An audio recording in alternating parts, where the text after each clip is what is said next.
Welcome back to Green is Good, and we're so excited to have on the phone with us today Steve Schoeffler. He's the founder and CEO of erideshare.com. Welcome to Green is Good. Thanks very much. It's great to be here. Hey, Steve, talk a little bit about, before we talk about eRideshare, what led up to this? Talk a little bit about your journey. When you were a kid, did you dream about doing something or like this? Or is this something that you just thought of, a month ago? Or talk little bit about your personal journey leading up to this. Well, I've been interested in computers for a long time. My father worked at Bell Labs, and I had access to computers from a young age. And I was really intrigued with the power of programming to create things that would repeat, when people use them.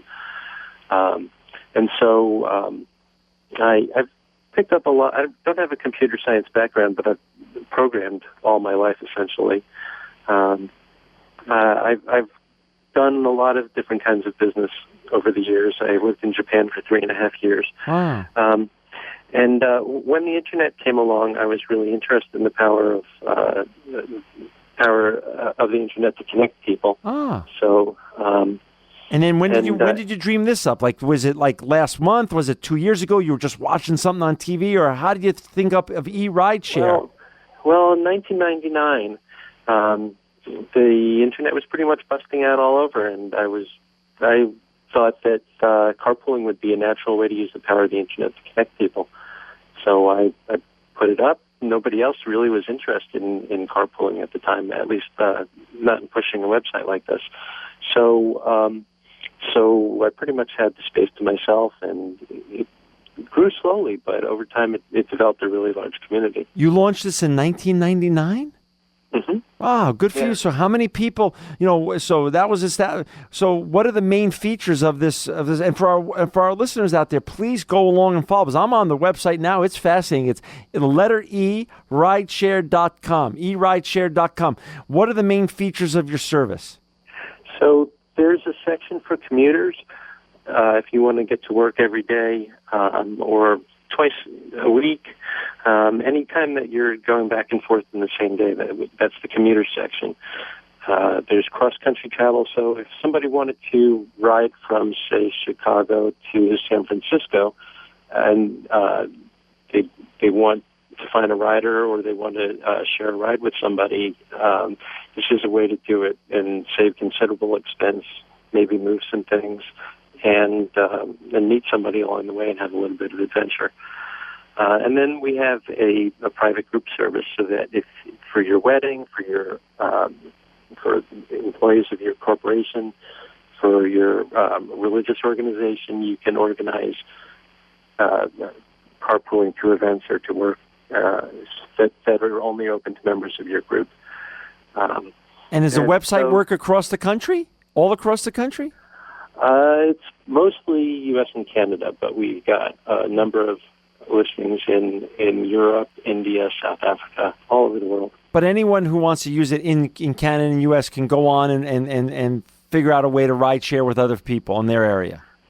That's right. That's awesome. It's mostly active in the United States and Canada. And it's free. It's free to people out there. Absolutely no charge to use it. I mean, what a great service. Talk a little bit about, give the highlights of the financial benefits of carpooling. Well, especially for lower income people, everybody likes to think that they're above average. Right. But the less income you have, sure, the larger percentage of your total income goes to transportation. Sure. The transportation expenses are pretty fixed across income ranges, but so that makes it a pretty large expense for people of more limited means.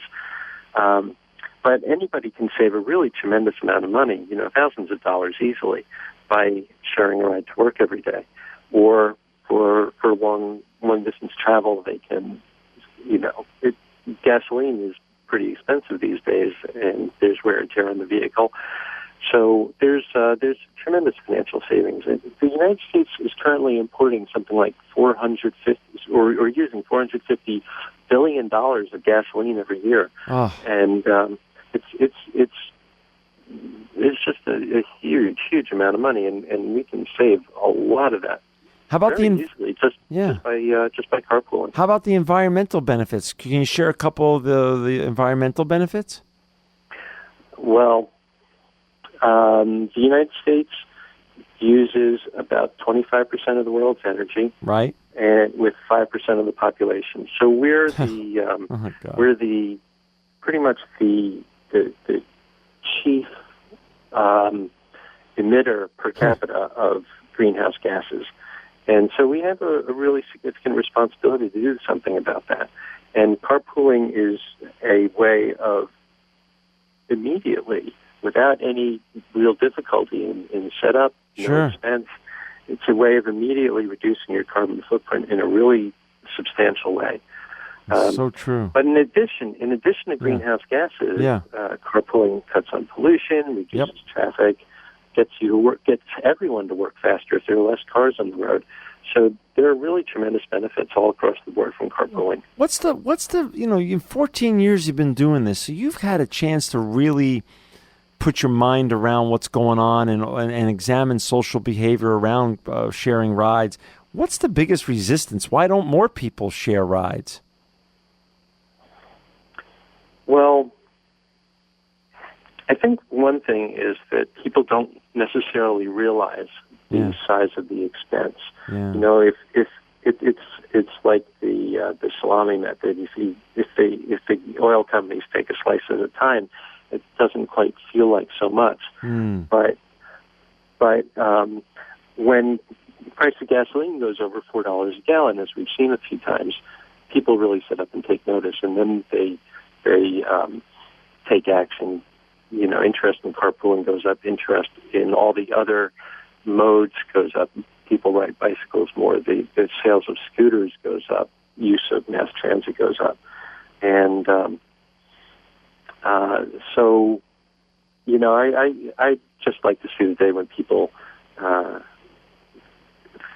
can think a little bit more about the size of the expense that they're paying a little by little without the price of gasoline having to get to such a immediate pain point. Steve, how many people on a monthly basis approximately use your great website? Again, for our listeners out there, it's erideshare.com. E like the letter E, rideshare.com. How many people actually use your website on a monthly basis? I believe it's in the 30,000 range. Wow. So somewhere north of 1,000 users a day. Wow, that's amazing. So that's a lot of extra, you're saving the environment. This website, you get to help save the environment, as you said. You help to save these people dough. So, we're down to the last minute and a half. What's your future plans? You've been doing this 14 years. What's your future plans for this great website? We're very excited about the app that we're going to launch soon for iPhone and Android. It's going to take advantage of GPS and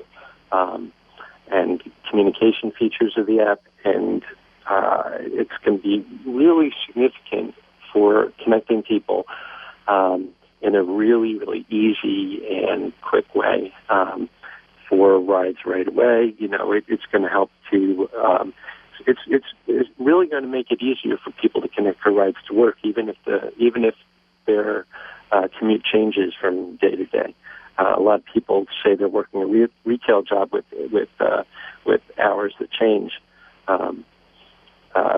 It's hard for them to carpool because they need to find a different ride every day, and this is going to really help out with that. When is the app's launch? We don't have a firm date right now, but hopefully within a month. That would be wonderful. And for our listeners out there, again, you could go to Steve's great website and carpool and share rides. It's erideshare.com, erideshare.com. We need more great tools like this to make the world a better place. Steve Schoeffler, you are making the world a better place, one ride at a time, and truly living proof that green is good. Thank you so much. Great talking to you.